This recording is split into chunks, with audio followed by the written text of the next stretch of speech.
बुधवार को इरफान खान अलविदा कह गए और आज ऋषि कपूर भी दुनिया से चले गए। फिल्मों के जरिए दुनिया का दिल जीतने वालों के साथ किस्मत ने ऐसा खेल खेला कि जब आज वो दुनिया से रुखसत हो रहे हैं तो कोई अंतिम विदाई भी नहीं दे पा रहा है। ऋषि कपूर नहीं रहे।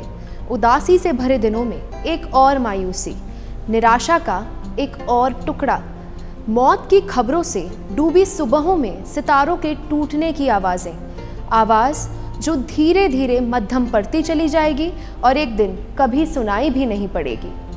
चेहरे जो सदा के लिए स्मृति बन जाएंगे।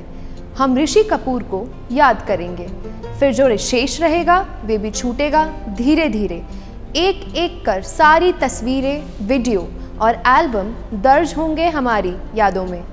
गुमनामी के हिस्से आएंगे कुछ और किस्से, विदा हुए एक अभिनेता की कहानियाँ।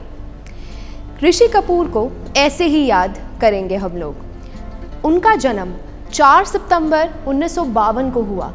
ऋषि कपूर राज कपूर के मंझले बेटे थे। Actor and director Rishi Kapoor व उनकी पत्नी नीतू कपूर के 2 बच्चे हुए, रणबीर कपूर और रिधिमा कपूर। ऋषि कपूर के दोनों सिबलिंग्स रणधीर कपूर एंड राजीव कपूर भी एक्टर्स हैं। ऋषि कपूर पहली बार बड़ी स्क्रीन पर श्री 420 में आए थे।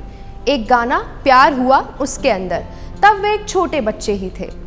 कहा जाता है राज कपूर ने कर्ज से बाहर आने के लिए ऋषि कपूर को बॉबी में लॉन्च किया था।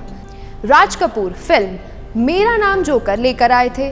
ये फिल्म उस वक्त नहीं चल पाई, जिससे वो काफ़ी कर्जदार बन गए थे, लेकिन बॉबी की सफलता से उनके दिन फिर से आ गए। फिल्म मेरा नाम जोकर में अपने पिता राज कपूर का छोटा रोल भी ऋषि कपूर ने ही निभाया था। ऋषि कपूर की पहली स्थिर और गंभीर प्रेमिका एक पारसी लड़की यास्मीन मेहता थी, जिसे उन्होंने बॉबी के आउट होने से बहुत पहले डेट किया था। जब बॉबी 1973 में रिलीज हुई, तब की उस समय की सबसे लोकप्रिय पत्रिका थी स्टारडस्ट। उन्होंने डिम्पल और उनके बीच एक नवोदित रोमांस के बारे में कहानी को प्रकाशित किया। उस समय तक राजेश खन्ना से शादी कर चुकी डिम्पल बहुत ज़्यादा परेशान नहीं हुई, लेकिन इससे यास्मीन के साथ उनका रिश्ता खराब हो गया और ख़त्म भी हो गया। उन्होंने उसे अपने जीवन में वापस लाने की बहुत कोशिश की, लेकिन वे कभी नहीं मानी। ऋषि कपूर ने बताया था यास्मीन ने उन्हें एक अंगूठी भेंट की थी जब वो डेट कर रहे थे। उस पर शांति चिन्ह बना हुआ था। जब वो बॉबी फिल्मा रहे थे तो डिम्पल को ये अंगूठी बहुत पसंद आई। उन्होंने खींच लिया और अपनी उंगली पर पहन लिया और उन्होंने उसे अपने पास ही रख लिया। जब राजेश खन्ना ने उन्हें शादी के लिए प्रपोज किया तो उन्होंने ये रिंग देखी और वे बहुत गुस्सा हुए। कहा जाता है राजेश खन्ना ने जुहू में अपने घर के पास समुद्र में उस रिंग को उठाकर फेंक दिया, लेकिन फिर भी सच्चाई ये है कि ऋषि कपूर डिम्पल के साथ कभी प्यार में थे ही नहीं। बॉबी में डायरेक्टर ने अभिनेत्री डिम्पल कपाड़िया की कॉस्ट्यूम का जितना ध्यान रखा था, उससे कहीं ज़्यादा उन्होंने ऋषि कपूर के कॉस्ट्यूम्स का ध्यान रखा था। ऋषि कपूर अपने समय के फैशन स्टार बन गए थे। जब एक सीन में उन्होंने वायलेट ट्राउजर्स के साथ एक पॉलिएस्टर की फैब्रिक की लैवेंडर पेस्टल स्प्रिट्स शर्ट पहनी, देखते ही देखते कलर्ड शर्ट्स का एक ट्रेंड स्टार्ट हो गया था। यही नहीं, बॉब कट बालों के साथ येलो एविएटर्स जूते उनके इस लुक में कोई कमी नहीं छोड़ रहे थे। जिस समय मोनोग्राम प्रिंट का कोई कल्चर नहीं था, लोग जानते भी नहीं थे, तब ऋषि कपूर ने मोनोग्राम प्रिंट को पहनकर तहलका मचा दिया था। ऋषि कपूर अपने टाइम के एक बहुत ही चॉकलेटी बॉय इमेज वाले और रोमांटिक हीरो थे, इसलिए वो जो भी पहनते थे उसका उस समय के युवा पर बहुत गहरा असर पड़ता था फैशन के मामले में। जैसे कि चांदनी मूवी में उन्होंने एक blue and white and black checked sweater पहना था, तो उस टाइम के लड़कों में स्वेटर पहनने को बहुत कूल माना गया और ये उस टाइम का एक बहुत ही कूल ट्रेंड बन गया। हालांकि ये भी कहा जाता था कि ऋषि कपूर जिस फिल्म में जो स्वेटर पहनते थे उसे कभी भी रिपीट भी नहीं करते थे। डेनिम तो हमेशा से ही फैशन में रहा है, पर क्या आपको पता है डेनिम को फैशन में लाने का क्रेडिट भी ऋषि कपूर को ही जाता है। ऋषि कपूर और नीतू सिंह जोड़ी का फैंस के बीच प्यार इस कदर था कि वह जो कुछ भी करते थे उसे लोग फॉलो करते थे। इसी बीच उनकी एक पिक्चर आई थी जिसके अंदर उनका एक अलग ही ड्रेसिंग स्टाइल था। उन्होंने डेनिम की जैकेट भी पहनी थी और साथ में एक ब्लैक शर्ट के साथ डेनिम की पैंट भी पहनी थी। नीतू कपूर के साथ फिल्म में पहने गए उनके डेनिम लुक को इस कदर पसंद किया गया कि वो देखते ही देखते फैशन ट्रेंड बन गया। अब हम बात करते हैं एक और फैशन ट्रेंड की। शर्ट के साथ जैकेट पहनने का चलन वो भी हमारे ऋषि कपूर ने ही बढ़ाया था। साल 1995 में आई फिल्म याराना में माधुरी दीक्षित के opposite Rishi Kapoor blue long shirt के साथ रेड ओवरकोट जैकेट में दिखाई दिए थे। इस फिल्म में उनका लुक इतना ज़बरदस्त था कि हर कोई उनके इस लुक को कॉपी करने में ही लग गया।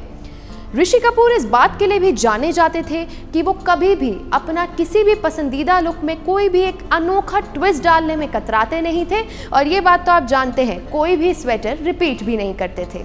ऋषि और नीतू की शादी 22 जनवरी 1980 को हुई थी, लेकिन शादी के दौरान कुछ ऐसा हुआ था कि सभी लोग घबरा गए थे।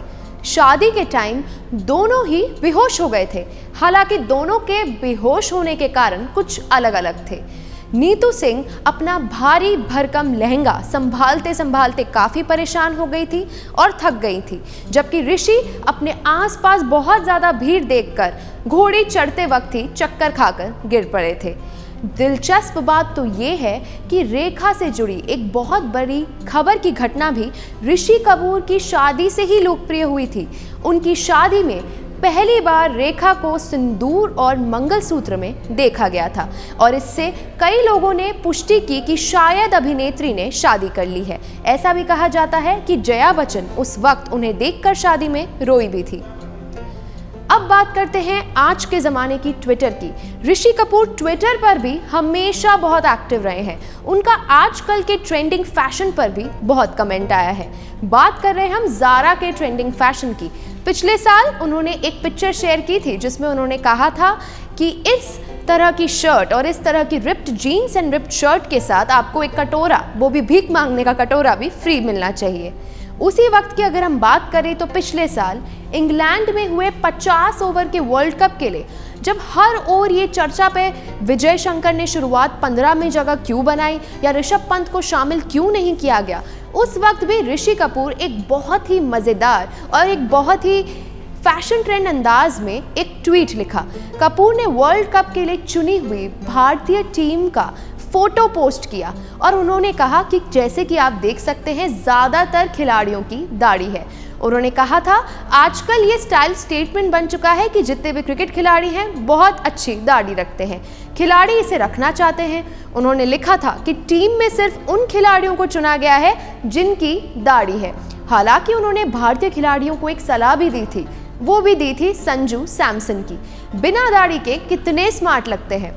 उस समय कुछ लोगों ने कहा था कि ये संजू सैमसन को टीम में नहीं चुने जाने पर एक इनडायरेक्ट सटायरिकल निशाना भी है। तब ऋषि कपूर ने कमेंट किया कि इस पिक्चर को आप रेफरेंस पॉइंट के रूप में न लें, लेकिन इससे ये समझे हमारे ज़्यादातर क्रिकेटरों की दाढ़ी क्यों है।